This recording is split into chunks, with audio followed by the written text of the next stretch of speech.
Hello, আমি সুস্মিতা বলছি। ভালো আছেন তো? ওকে, আমিও ভালো আছি। আজকেও মিউজিকের উপরে একটা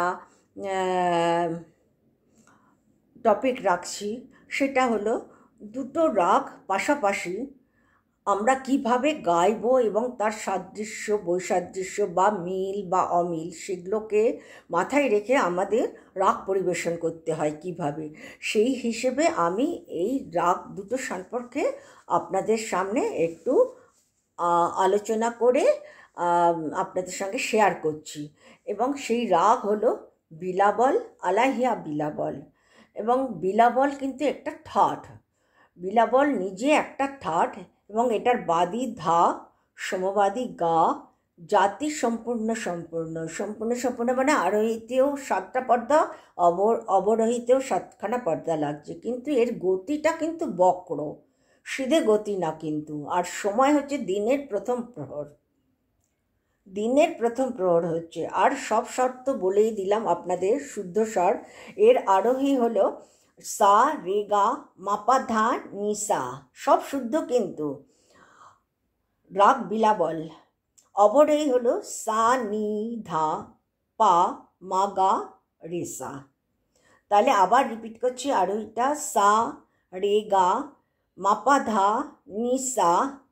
অবরোহী সা, নি, ধা, পা, মা, গা, রে, সা। এইটার হলো বিলাবল রাগের আমি পরিচয়টা দিলাম। এবারে আলাহিয়া বিলাবলের আপনাকে পরিচয়টা দিই। আলাহিয়া বিলাবলের ঠাটও কিন্তু এর উৎপত্তি কিন্তু বিলাবলের উপরেই। নাম আলাহিয়া বিলাবল, কিন্তু আমি প্রথমেই বলেছি ঠাট বিনা কোনো রাগ তৈরি হয় না। ঠাট বিনা, ঠাট ছাড়া কোনো রাগ তৈরি হয় না, কোনো শাস্ত্রীয় রাগ না। আপনি নিজেও যদি তৈরি করতে চান, সেখানে ঠাটকে আশ্রয় করে আপনাকে রাগ তৈরি করতে হয়। সেক্ষেত্রে আলাহিয়া বিলাবের ঠাট কিন্তু বিলাবল, বাদী ধা, সমবাদী গা। এইটারও জাতি সম্পূর্ণ সম্পূর্ণ এবং সব স্বর শুদ্ধ, গতি এটারও বক্র, সব এক। কোনো রকম মানে পার্থক্য খুব একটা নেই বললেই চলে, কেন গতিও তো বলছে বক্র, 7টা পর্দাও তো একই হচ্ছে, এর বাদী সমবাদীও তো একই হচ্ছে, এর জাতীয় একই হচ্ছে, এমনকি গাওয়ার সময়টাও একই, দিনের প্রথম প্রহর। তাহলে আমি পার্থক্যটা কোথায় করব? আমি প্রথমেই একটা কথা বলে দিয়েছি যে ঠাট পরিবেশন করে না। ঠাটের উপর বেস করে আপনি অনেক গান তৈরি করতে পারবেন, কিন্তু ঠাট পরিবেশন হয় না। ঠাটকে আশ্রয় করে রাগ তৈরি হয়, ঠাটকে আশ্রয় করে রাগ যে তৈরি হয়, সেই রাগের উপর আশ্রয় করেও লাইট সং তৈরি হয়, কিন্তু ঠাট পরিবেশন করা যায় না। সেক্ষেত্রে ঠাটের সম্পর্কে যেটা বললাম, এই তাহলে আমার এখানে পার্থক্য তো সব এক, সব এক, কোনো মানে পার্থক্য নেই। কিন্তু এখানে আমি এখন বলছি এর আরোহী কি, সা, রে, গা, মা, রে, গা, পা, ধা, নি, সা।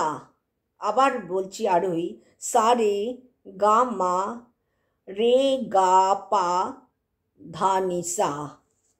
অবরোহী সা, নি, ধা, নি, কোমল নি। এখানে ধা, নি, কোমল নি হচ্ছে ধা, পা, মা, গা, মা, রে, সা। এখান থেকে এখানে যে মা থেকে রেতে আসছে, এখানে কিন্তু কোনো মিন নেই, এখানে কিন্তু কোনো মিন নেই, মিডের সহযোগে হচ্ছে না, মা, রে, সা।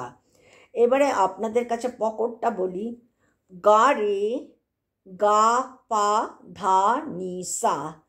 এবারে আলাহিয়া বিলাবল কেন এটাকে বলা হচ্ছে, সেটার সবচেয়ে মুখ্য এবং গুরুত্বপূর্ণ কথা হলো, এখানে আমরা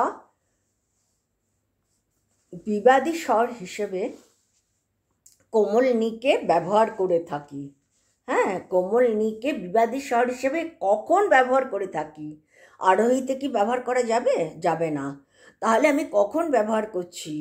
কোমল নিটাকে যে আলাহিয়া বিলাবলে ব্যবহার করছি কখন? অবরোহীতে কিভাবে কিভাবে ব্যবহার করছি? ধৈবত যুক্ত করে। ধৈবত বলতে ধা, ধা, নি। আপনাদের প্রথমেই আমি অবরোহীটা বললাম সা, নি, ধা, নি, ধা, পা।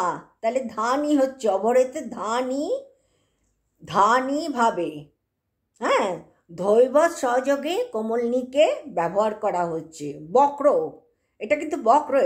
এটা যদি সোজা হতো তাহলে সা কোমলনী ধা হয়ে যাবে, সেটা তো সিধে হলো না ঠিক। সা নি, শুদ্ধ নি, ধা নি, সা শুদ্ধ নি, ধা কোমল নি, ধা নি, ধা পা। তাইলে ধৈবত সহযোগে কোমল নিয়ের ব্যবহার করে আমরা বিলাবল রাগ থেকে আলাদা করে আলাহিয়া বিলাবলের রূপ দিচ্ছি বা আলাহিয়া বিলাবল গাইছি। আলাহিয়া বিলাবলও কিন্তু একটি শাস্ত্রীয় রাগ, এটা কিন্তু কারোর নিজস্ব সৃষ্টি না, এটা শাস্ত্রীয় রাগ, শাস্ত্রীয় রাগ হিসেবে পরিচিত। এই ক্ষেত্রে আমরা যেটা দেখছি, আলাহিয়া বিলাবল আমি শুনেছি, অনেক বেশ কিছুটা শুনেছি রাগটা। হ্যাঁ, কিন্তু প্রথমেই বলে দিলাম ঠাটের কোনো পরিবেশন হয় না। ঠাট আশ্রিত গান তৈরি হয়, লাইট সং তৈরি হয়, কিন্তু ঠাট আশ্রিত কোনো ইয়ে হয় না, পরিবেশন হয় না। সেই ক্ষেত্রে আমরা আলাহিয়া বিলাবলটাকে গাইতে পারি এবং আলাহিয়া বিলাবলের একটাই মূল মুখ্য একটা জায়গা গুরুত্বপূর্ণ, সেটা হচ্ছে কোমলনীটাকে বিবাদী স্বর হিসেবে ব্যবহার করে। এবারে আমার নিজস্ব একটা শব্দ আপনাদের সঙ্গে শেয়ার করছি, যেটা আমার গুরুজি, আমার দিদির গুরুজি, এমনকি আরও অনেক বড় বড় জায়গায় আমি এই প্রশ্নটা তুলেছি, কারণ সর্বক্ষেত্রে এই একই কথা হয় বিলাবল এবং আলাহিয়া বিলাবলের উপরে। সেটা হলো বিবাদী স্বর আমরা কাকে বলি? বিবাদী স্বর আমরা কাকে বলি? এই যে যেমন দেশে দেশে যুদ্ধ হচ্ছে, চর পাঠিয়ে খবরাখবর নিচ্ছে, আমার দেশের লোক না, সে চর পাঠিয়ে খবরাখবর নিচ্ছে, আবার কেউ আসছেও না চর পাঠিয়ে।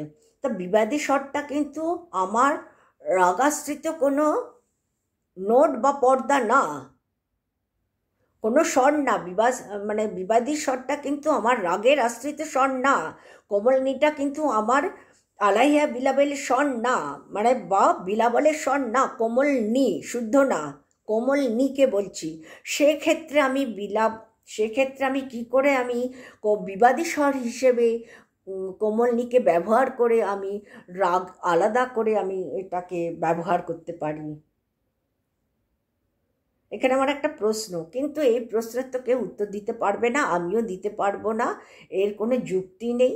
যেহেতু এটা শাস্ত্রীয় সঙ্গীত, এটা আমাদের বাধ্যবাধকতার মধ্যে মেনে নিয়ে গাইতে হবে। তবে একটা কথা বারবারই বলছি, যে এই যে ধানিয়ের ব্যবহারটা বিবাদী স্বর হিসেবে ব্যবহার হচ্ছে আলাহিয়া বিলাবলে, প্রত্যেক মুহূর্তে কিন্তু ধানিটাকে মানে অপর্যাপ্ত দেখিয়ে কিন্তু রাগের রূপ প্রকাশ করলে কিন্তু তাতে রাগের রূপ বরঞ্চ নষ্ট হবে, বই তো সৌন্দর্য বাড়বে না।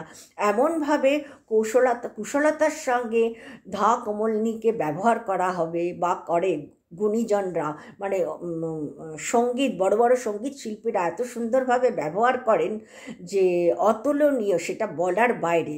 তাদের দক্ষতাতে আমি অ্যানালাইসিস করতে পারবো না।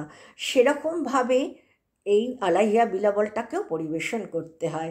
ঠিক আছে, তাহলে আমি আজকে আলাহিয়া বিলাবল এবং বিলাবলের মধ্যে যে সামঞ্জস্যতা এবং বৈসাদৃশ্যতা যেটা বিশ্লেষণ করলাম, আমার মনে হয় আপনারা বুঝতে পেরেছেন। যদি কোনো প্রশ্ন থাকে অবশ্যই আমাকে প্রশ্ন করবেন। এটা শিক্ষাজনক, এটা অশিক্ষাজনক কিছু না যেটাতে আমি রাগ প্রকাশ করব। ভুল আমার হতেই পারে, ভুল যে হবে না আমি বলবো না, ভুল মানুষ মাত্রেই হয়, সকলেরই হয় আমাদের। যাই হোক, আজ আমি শেষ করছি। নমস্কার। আমাকে পছন্দ হলে, আমার ভিডিওটা পছন্দ হলে আমাকে সাবস্ক্রাইব করবেন। ওকে।